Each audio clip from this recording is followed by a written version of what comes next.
யுத்த வெற்றி விழாவினை தென்னிலங்கை கொண்டாடுகின்ற இந்த காலப்பகுதியினுள் சவேந்திர சில்வா தன்னுடைய நிலைமை தொடர்பில் சில வெளிப்படுத்தல்களை தென்னிலங்கை சிங்கள ஊடகம் ஒன்றுக்கு வழங்கியிருந்தார்.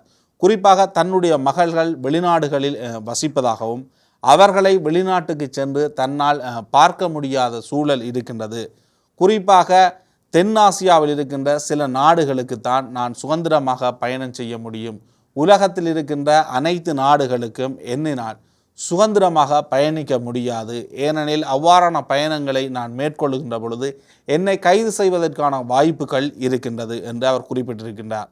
அதே நேரம் தான் கடன் அட்டையின் மூலம் கொடுக்கல் வாங்கல்களை மேற்கொள்ள முடியாத ஒரு நிலை தன்னிடம் இருப்பதாக அவர் குறிப்பிடுகின்றார். அதே நேரம் டொலர் அடிப்படையில் இருக்கின்ற வெளிநாட்டு வங்கி கணக்குகள் முடக்கப்பட்டுள்ளதாகவும் சவேந்திர சில்வா குறிப்பிட்டதாக சிலியன் டுடே செய்தி ஒன்றில் வெளிப்படுத்தி இருக்கின்றது. குறிப்பாக அந்த நேர்காணலை உள்ளடக்கித்தான் அந்த செய்தி வெளியிடப்பட்டிருந்தது. அதே நேரம் கூகுள், மைக்ரோசாஃப்ட், ஐபிள் போன்ற நிறுவனங்களுடைய செயலிகளை முழுமையாக பயன்படுத்த முடியாத நிலைமையில் கூட சவேந்திர சில்வா காணப்படுகின்றார்.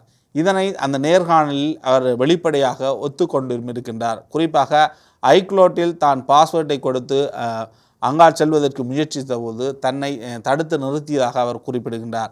ஆகவே சவேந்திர சில்வா அமெரிக்கா விதித்த தடை என்பது ஒரு சாதாரண தடையாக இருந்தாலும் அவருடைய குடும்பமும் அவருடைய குடும்பம் சார்ந்த நெருங்கிய உறவினர்களும் அமெரிக்காவுக்கு செல்வது மட்டும் தடை செய்யப்படவில்லை, அவருக்கு ஒரு பொருளாதார தடையும் இணைந்து மேற்கொள்ளப்பட்டிருக்கின்றதா என்ற கேள்வியினை இது வெளிப்படுத்துகின்றது.